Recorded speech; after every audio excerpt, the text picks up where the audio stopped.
धावडा येथे गोठ्याला आग लागून 4 जनावरे ठार, ऊसही जळून खाक.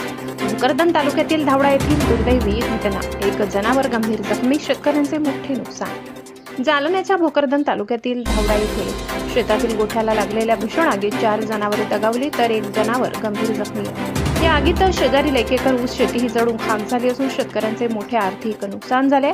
मिळालेल्या माहितीनुसार धावडा येथील तुकाराम शिवाजी देवकर यांच्या गट क्रमांक 805 मधील गोठ्याला दुपारच्या सुमारास अचानक आग लागली. काही वेळातच आगीने रौद्र रूप धारण करत संपूर्ण गोठ्याला वेढा घातला. गोठ्या शेजारील बाळाराम बोरमळे यांच्या शेतातील सुमारे 1 एकर ऊस शेतीही आगीच्या भक्ष्यस्थानी पडली. घटनास्थळावरून मोठ्या प्रमाणात धूर निघत असल्याचे लक्षात येताच शेजारील शेतकरी व ग्रामस्थांनी तातडीने धाव घेत आग विझवण्याचा प्रयत्न केला. विद्युत पंपाच्या सहाय्याने आग आटोक्यात आणण्याचा प्रयत्न करण्यात आला, मात्र तोपर्यंत गोठ्यातील जनावरे वाचवता आली नाही. या दुर्घटनेत 2 म्हशी, 1 गाय आणि 1 बैलाचा होरपळून मृत्यू झालाय, तर 1 वासरू जखमी झाले. तसेच गोठ्यातील गुट्टी, भुसा आणि साठवलेले खाद्यासहित पूर्णतः जळून खाक झाले. घटनेची माहिती मिळताच महसूल अधिकारी किशोर राजपूत यांनी घटनास्थळी भेट देऊन पंचनामा केला. या दुर्घटनेत मोठे नुकसान झाल्याने शासनाने तात्काळ आर्थिक मदत द्यावी अशी मागणी ग्रामस्थ